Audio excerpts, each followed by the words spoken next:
Hi ಗೆಳೆಯರೆ, ಎಲ್ಲರಿಗೂ ನಮಸ್ಕಾರ.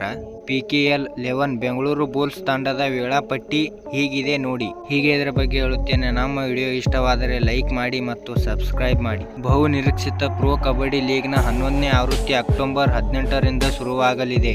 ಹೈದರಾಬಾದ್ನ ಕಚ್ಚಿಬೌಲಿ ಒಳಾಂಗಣ ಕ್ರೀಡಾಂಗಣದಲ್ಲಿ ನಡೆಯಲಿರುವ ಮೊದಲ ಪಂದ್ಯದಲ್ಲಿ ಬೆಂಗಳೂರು ಬುಲ್ಸ್ ಮತ್ತು ತೆಲುಗು ಟೈಟನ್ಸ್ ತಂಡಗಳು ಮುಖಾಮುಖಿಯಾಗಲಿದೆ. ಇದೇ ದಿನ ನಡೆಯಲಿರುವ ಎರಡನೇ ಪಂದ್ಯದಲ್ಲಿ ಯು ಮುಂಬಾ ಹಾಗೂ ದಬಾಂಗ್ ದೆಹಲಿ ತಂಡಗಳು ಸಹ ಆಡಲಿದೆ. ಬೆಂಗಳೂರು ಬುಲ್ಸ್ ತಂಡವು ಹೈದರಾಬಾದ್ನಲ್ಲಿ ಒಟ್ಟು 8 ಪಂದ್ಯಗಳು ಆಡಲಿದೆ. ಅಕ್ಟೋಬರ್ 18ರಂದು ತೆಲುಗು ಟೈಟನ್ಸ್ ತಂಡವನ್ನು ಎದುರಿಸಲಿರುವ ಬುಲ್ಸ್ ಪಡೆ ಅಕ್ಟೋಬರ್ 20ರಂದು ಗುಜರಾತ್ ಜೈಂಟ್ಸ್ ವಿರುದ್ಧ ಕಣಕ್ಕಿಳಿಯಲಿದೆ. ಇನ್ನು ಅಕ್ಟೋಬರ್ 22ರಂದು ಯುಪಿ ಯೋಧಾ, ಅಕ್ಟೋಬರ್ 25ರಂದು ಪುನೇರಿ ಪಲ್ಟನ್ ತಂಡಗಳನ್ನು ಎದುರಿಸಲಿದೆ. ಹಾಗೆಯೇ ಅಕ್ಟೋಬರ್ 29ರಂದು ದಬಾಂಗ್ ದೆಹಲಿ ತಂಡದ ವಿರುದ್ಧ ಆಡಲಿದೆ. ಇದಾದ ಬಳಿಕ ನವೆಂಬರ್ 2ರಂದು ತೆಲುಗು ಟೈಟನ್ಸ್, ನವೆಂಬರ್ 4ರಂದು ತಮಿಳ್ ತೈಲ್ವಾಸ್ ಹಾಗೂ ನವೆಂಬರ್ 9ರಂದು ಬೆಂಗಾಲ್ ವಾರಿಯರ್ಸ್ ವಿರುದ್ಧ ಬೆಂಗಳೂರು ಬುಲ್ಸ್ ಆಡಲಿದೆ.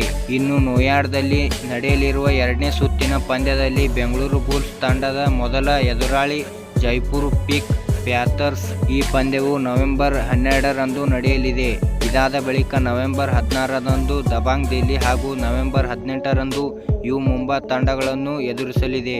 ಇನ್ನು ನವೆಂಬರ್ 19ರಂದು ಪಾಟ್ನಾ ಪೈರೇಟ್ಸ್ ತಂಡವನ್ನು ಎದುರಿಸಲಿದೆ.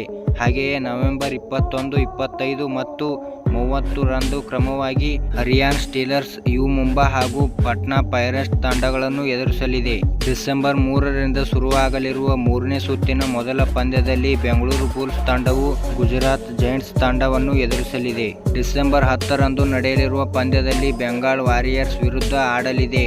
ಬೆಂಗಳೂರು ಬುಲ್ಸ್ ಡಿಸೆಂಬರ್ 11ರಂದು ಹರಿಯಾಣ ಸ್ಟೀಲರ್ಸ್ ತಂಡದ ವಿರುದ್ಧ ಕಣಕ್ಕಿಳಿಯಲಿದೆ. ಇನ್ನು ಡಿಸೆಂಬರ್ 13ರಂದು ಪುನೇರಿ ಪಲ್ಟನ್ ಹಾಗೂ ಬೆಂಗಳೂರು ಬುಲ್ಸ್ ಮುಖಾಮುಖಿ ಆಗಲಿದೆ. ಡಿಸೆಂಬರ್ 17ರಂದು ಜೈಪುರ್ ಪಿಂಕ್ ಪ್ಯಾಂಥರ್ಸ್ ತಂಡವನ್ನು, ಡಿಸೆಂಬರ್ 22ರಂದು ತಮಿಳ್ ತೈಲ್ವಾಸ್ ತಂಡಗಳನ್ನು ಎದುರಿಸಲಿದೆ. ಡಿಸೆಂಬರ್ 24ರಂದು ನಡೆಯಲಿರುವ ಲೀಗ್ ಸುತ್ತಿನ ತನ್ನ ಕೊನೆಯ ಪಂದ್ಯದಲ್ಲಿ ಬೆಂಗಳೂರು ಬುಲ್ಸ್ ಹಾಗೂ ಯುಪಿ ಯೋಧಾಸ್ ತಂಡಗಳನ್ನು ಮುಖಾಮುಖಿ ಆಗಲಿದೆ. ಹೀಗೆ ಇದರ ಬಗ್ಗೆ ಹೇಳಿದ್ದಕ್ಕೆ ನಮ್ಮ ವಿಡಿಯೋ ಇಷ್ಟವಾದರೆ ಲೈಕ್ ಮಾಡಿ ಮತ್ತು ಸಬ್ಸ್ಕ್ರೈಬ್ ಮಾಡಿ ಮತ್ತು ಹೇಗೆ ಆಗಿದೆ ಎಂದು ಕಮೆಂಟ್ ಮಾಡಿ ಮತ್ತು ಶೇರ್ ಮಾಡಿ. ಎಲ್ಲರಿಗೂ ನಮಸ್ಕಾರ.